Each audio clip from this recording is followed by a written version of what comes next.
ہندوستان کے اندر جو حالات پیدا ہو رہے تھے اس وقت، اس حکومت میں لوگوں کے مکانات کو بلڈوزر سے گرانے کے، ملک کی آزادی کے بعد سے اب تک یہ صورتحال نہیں ہوئی تھی۔ ہم اس سلسلے کے اندر کافی دنوں سے پریشان تھے، اس لیے کہ یہ مسئلہ سب سے پہلے آسام سے شروع ہوا تھا، اور وہاں لوگوں کی بڑی بڑی آبادیاں، ہزار آدمیوں کی، ان کے مکانات کو بلڈوزر چلا کر کے گرا دیا گیا، اور ان کو کوئی اس کا متبادل کہیں کہیں دے دیا انہوں نے، ورنہ آج تک اس کا متبادل جگہ نہیں مل سکی ہے۔ پھر وہی صورتحال اس گورنمنٹ کے اندر ہمارے یہاں آ گئی، یو پی کے اندر یہ سلسلہ چلنے لگا۔ ایسی جگہ بھی ہیں جہاں لوگ کرائے کے مکان میں رہتے ہیں، اس کو گرا دیا۔ ہمارا ماننا یہ تھا کہ ایک مکان کے اندر 10 آدمی رہتے ہیں، 15 آدمی رہتے ہیں، 12 آدمی رہتے ہیں، ایک آدمی سے کوئی غلطی ہو جاتی ہے، مکان کو گرا دیا، یہ 11 آدمی کہاں جائیں گے؟ یہ تو بڑی تباہی کی بات ہے۔ ہم نے یہ سوچا کہ ہمیں اس سلسلے کے اندر، جیسے ہم اور مسلمانوں کے اور غیر مسلموں کے معاملات کے اندر کورٹ کا رخ کرتے ہیں، اس لیے کہ وہ لوگ جن کی زندگی کا کوئی سہارا نہیں ہوتا ہے، ان کے لیے کوئی راستہ نہیں ہوتا ہے، تو ان کے لیے ایک راستہ کورٹ کا ہوتا ہے جہاں ان کو پناہ ملتی ہے۔ یہ بیچارے ایسے غریب لوگ ہیں جن کے مکانات کو گرا دیا کہ وہ لوور کورٹ میں بھی نہیں لڑ پاتے ہیں، چاہے کہ سپریم کورٹ میں آ کر کے لڑیں گے۔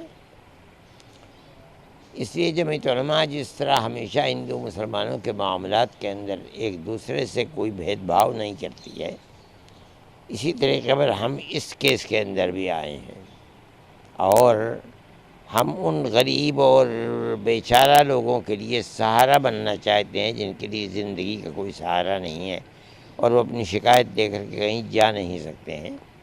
ہمیں اس بات کی بڑی خوشی ہے کہ کورٹ نے ہماری اس بات کو قبول کیا، اور سپریم کورٹ نے آج یہ فیصلہ کیا، جب وکیل یہ کہنے لگے کہ مسلمانوں کے ساتھ یہ ہے، اور گورنمنٹ کے وکیل نے کہا کہ نہیں ہم نے ہندوؤں کے ساتھ بھی کیا ہے، تو کورٹ نے کھڑے ہو کر کے یہ بات کہہ دی کہ میں ان جھگڑوں کے اندر نہیں پڑنا چاہتا۔ ہماری ایک لائن ہے، ہم 10 نکات کو پیش کریں گے، چاہے ہندو کا ہو چاہے مسلمان کا ہو، جب تک وہ نکات پورے نہیں ہو جائیں گے اس وقت تک کوئی کسی کے گھر کو نہیں گرا سکتا ہے۔ اس میں بڑی اچھی چیزیں ہیں، اس کے اندر یہ صورت بھی ہے کہ اس کو پورا حق دینا پڑے گا کہ وہ کورٹ میں اپنی مدعا کو پیش کر سکتا ہے۔ یہ بہت بڑی چیز ہے۔ اس کا مطلب یہ ہے کہ اب ظلم نہیں ہو پائے گا۔ ٹھیک ہے، ایک تاریخ تک کے لیے مہلت دی ہے کورٹ کے فیصلے کی، لیکن کورٹ نے اس کے ساتھ ساتھ یہ کہہ دیا ہے کہ آج سے لے کر کے 1 تک کسی کے اوپر بلڈوزر نہیں چلایا جائے گا۔ اس دن جو ہمارا فیصلہ ہوگا 10 نکات کا، ہمیں یہ توقع ہے کہ کسی جگہ بھی ان 10 نکات کے ہوتے ہوئے کوئی ظلم اور زیادتی ہو نہیں پائے گی، نہ کسی مسلمان کے ساتھ نہ کسی ہندو کے ساتھ۔ میں یہ سمجھتا ہوں کہ اور لوگوں نے بھی اس کیس کے اندر دخل دیا ہے، لیکن ہم نے صرف ایک صوبے کے لیے نہیں بلکہ ہم نے تو پورے ہندوستان کے لیے ان مسائل کو پیش کیا تھا۔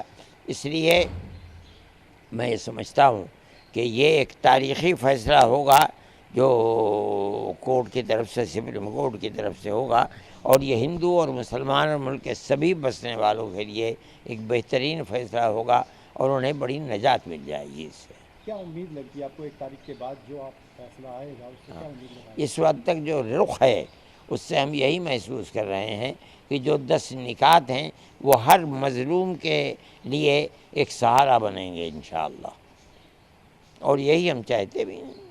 اچھا، اس فیصلے کے بعد کیا آپ کو کورٹ کے اوپر جو بھروسہ ہے وہ بڑھا ہے؟ یقیناً ہمیں تو ہمیشہ کورٹ کے اوپر، ہم نے تو بڑے بڑے کیس لڑے ہیں، اور ہمیں کورٹ سے اس کے اندر، یہی آسام کے اندر تقریباً 48 لاکھ عورتوں کو ہم نے کورٹ میں لڑ کر کے انہیں حق، ملک کے اندر رہنے کا اور زندہ رہنے کا حق دلوایا تھا۔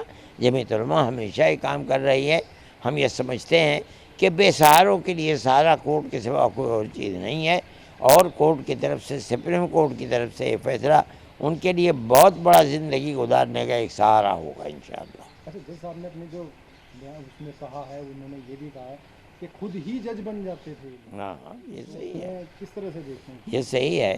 جب ملک کا ایک نظام ہے اور کورٹ ہے اس کسی فیصلے کو قانونی اعتبار سے کرنے کے لیے، تو گورنمنٹ کو اس قانون کو اپنے ہاتھ میں نہیں لینا چاہیے، بلکہ کورٹ ہی میں جانا چاہیے. کورٹ اگر کہہ دے کہ ہاں یہ صحیح ہے، ہمیں کیا اس کے اندر ہو سکتا ہے؟ جمعیت علماء ہند کس طرح سے دیکھ رہی ہے؟ بہت، ہمیں تو اس سے ایک طریقے کا بہت سہارا ملا ہے، غریبوں کو سہارا ملا ہے، ان کو سہارا ملا ہے.